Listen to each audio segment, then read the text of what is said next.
So this what happened with me. I was doing martial arts, and then when I got in the teenage years, I thought I was too cool then for karate. Yeah. No, I didn't want people making fun. I didn't want people really knowing that I did it, but everybody knew that I did it. And so I got bored with that. I got more into the sports, basketball and things, and then I transitioned into me being bored. So it goes back to the black kid with nothing to do. With the idle mind. With the idle mind. Yeah. And then that led me to stealing bikes, stealing from stores, smoking, doing different things, and hanging out with the wrong group. But eventually start turning up later on to doing other things and bigger things that I shouldn't have been doing. And it wasn't until I was 20, in my early 20s, mid-20s, is when I got back into the transition in martial arts. I was in a bad situation. My son was born. He was 3 months old. His mama, I couldn't take care of him because I was doing the wrong thing. She ended up moving back to Colorado when my son was 3 months. That's where she's from. And man, I didn't have nothing. I met my ex-wife at the time. I was about to lose my apartment. My car got repoed. And then I was thinking, this dude that I know, he was from up north, we was plotting to rob a store and a bank. That's what we was plotting. But see, God interfered with that because he ended up not coming back to my apartment. So that ended up not happening. My ex-wife, who was my friend at the time, she was like, look, you ain't got nothing, you can move to Dallas with me. And then, and that's how that happened. It wasn't until I was driving one day and I seen a karate spot. And she was like, then you did that when you was growing. I said, yeah. She goes, you ain't thought about getting back into it? What you doing now? At the time, I was waiting tables, hustling on the side, waiting tables, trying to figure it out. And then I got back into training, and then I instantly started competing again at like 25. Started competing again, kickboxing, all that kind of stuff, which led to me coaching my stepson, which is her son. I raised since he was 6 years old. He's 27 now. So I ended up getting back into that, started competing, and then I started coaching her, she turned pro, was ranked in the top 10 in the world at the time. And then I built my team off of that. So all this came and just fell up on me. But I'll tell you what happened. The main thing is, now that I look back at it, that was the foundation that God was using as a platform for me to do the other things I'm doing now. Now, by you saying that, you don't have no other brothers, right? Yeah, I got quite a few siblings. Yeah. From my biological dad's side, I got a whole like 8 siblings, and then on my mom's side, I got a brother and a little sister. So I heard you say one time that having the skills and the ability to defend yourself and fight gave you the confidence to say no to the homies in the hood when you didn't want to do what the group wanted to do. Right. I ain't never been a dude. That's why gangs never really worked out for me. Affiliated through relation, through circumstances, by the people I was hanging out with. That was a part of that. But I never took on and adopted the spirit that a lot of these guys took on because it didn't make sense to me, because of the intelligence that it was already embedded in me. But like you said, I was a confidence in myself because I've been learning these arts since I was a kid. And I thank God to this day because I was the one that really didn't want to go to class, didn't want to go to karate until I started liking it and competing. I was like, okay, well, this is cool. But then when I had the confidence, it also allowed me to stand on who I was as a man without even also, which is the main important thing, without trying to bully other people, without trying to be like this, because I had the discipline in martial arts and the understanding that not to do that. 2 things, because I can get in trouble. Second thing, that just because I do know how to fight and know how to defend myself doesn't exempt me from getting my ass whooped or exempt me from getting killed either. Yeah. So that was a knowledge that I had early. But I also knew that taking that position, that I knew that if I had to do that and defend myself, that I wouldn't be in the wrong. Yeah. So that's why I made sure that guys knew early that, hey, because I was one of those ones that, being on the smaller side when you were young, they try to bully, they try to play with. In the neighborhood, guys try to do that. So at an early age, I was already defending myself. And we was the kids that couldn't go back to the mamas and come back to the families and uncles and tell them that somebody was messing with you. You just didn't do that. You get a whooping. Yeah. And my grandma was get your ass tore the up. first time I really got in a real fight was over there in Fort Worth on the north side. My grandma got into it. I got into it with one of the neighbors across the street I used to play with. I came back across the street crying. And my grandmama seen me. She was like, turn back around, go back over there. I was scared to death. I was a little dude. I was like 7 years old. I went over there, fought the dude, handled him, you know what I mean?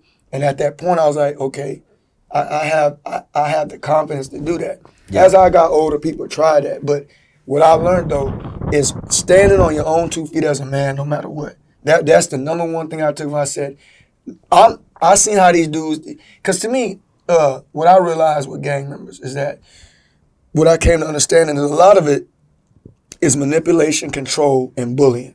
That's what it is.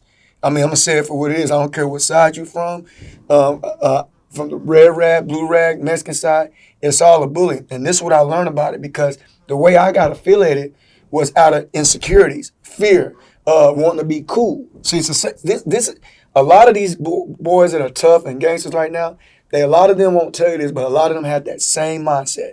They wanted to be tough. They don't want to tell you that they were scared. They don't want to tell you that they wanted to be a part of something, because it takes away their gangster.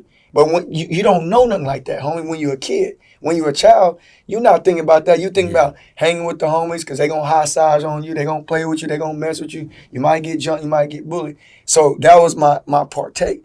But as I got older, I was like, and I seen even the weakness in them, even though they was tough and fight, but I seen broken boys just like everybody else. Broken boys come from broken homes. Also, a lot of these guys don't come from broken homes. Some of them come from the block and the neighborhood, but we live in a society where the society is raising the children more than the parents is. Yeah. You know, so that's what it was. So I understood, okay, well, one thing I'm not going to do, I'm not going to be a bully, because I was the ones that always took up for the kids that got picked on. Yeah. But I'm not going to let nobody play with me either. We're not going to do this. You doing this, you're going to do this, you're going to do it. No, man, I'm letting it be known. I'm not doing nothing that I'm uncomfortable with, and I'm not doing something that I don't want to do just because y'all think it's okay or y'all think it's cool to do it. So I always separated myself. When I started seeing things get like that, I stood on the outside and I said, that's foolish. That don't make sense. That's counterproductive. That's dumb. That's stupid. We in the club getting in fights for no reason. I'm like, okay, we boxing, and for what? For no reason. So I said, okay, this ain't productive. Yeah.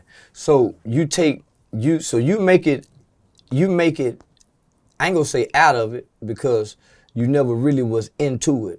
Everybody around you were, and because of that, you affiliated, you're a part of it, and you be a part of it. But you always had morals and principles that you stood on. I did. Even today. So when you fast forward to today, how did you get your own gym? Well, I got my own gym because one of my students that was a fighter, he was fighting under me. And he was like, hey, man, I want to open up this gym, coach. I don't know much about it, but I'm getting out the military. You help run it, we can run it. Neither one of us knew what we was doing. So we took on the name. The name of the gym was called Phalanx MMA. We took the concept from the 300 thing. So we opened it up, had the gym. It was doing good because I had a name in martial arts even at that time. So people was coming to the gym. But the problem was, which I had to learn later, was that it's one thing knowing knowledge, it's what we always talking about, the ignorance and knowledge thing. It's one thing having the knowledge of my field, which was martial arts fighting. But it's one thing to run a business. And that's what the problem was. We didn't know what we was doing. So, I knew fighting, I knew martial arts, but business is a whole different animal. So he ended up selling the gym to this older white dude that took it on because his niece was a couple of students of ours. They took the gym, and then they started doing stuff with it, but they didn't know what they was doing. They wanted to turn it into a Krav Maga gym. So this old white man came up to me and said, look, Mr. Lamb, we're getting rid of the MMA program. I'm sorry. Stuck me out. I didn't know what I was going to do. He paid me up for like 1 month or two. I didn't have nothing. I was married at the time. I didn't know what I was going to do. But I just walked by faith. And so I found the building I'm at now. I called my ex-wife at the time. I was like, man, you ain't got no money. How you going? I'm like, I don't have no money physically. But here, I got it. And in my heart and my spirit, I got it. Because if there's one thing I never knew how to do was give up. I knew how to do a lot of things and a lot of things wrong, but I never knew how to give up on myself. I never knew how to go against myself, and I always was focus on my path and what I need to do. I found a building. A lady that was some students in my other gym called me up, said, look, we don't have a lot of money, but look, we can pay for the first month rent, down deposit, we can buy the mats, and then really everything else, people was donating. And the people in the community like me, so they donated. I did a grand opening. That's how I started. Me and my ex-wife moved out of our old apartment. I actually moved in my gym. Lived in my gym for like 4 or 5 years with my stepson while this thing was going on. She really couldn't see the vision. Nobody could really see it but me. I knew then, I said, I just got to stick this out. I went through it, bro. Students leaving, even fighters that I raised and brought up left, come back, gym shutting down, open back up, gym shutting down, open back up. I went through a lot of trial and error.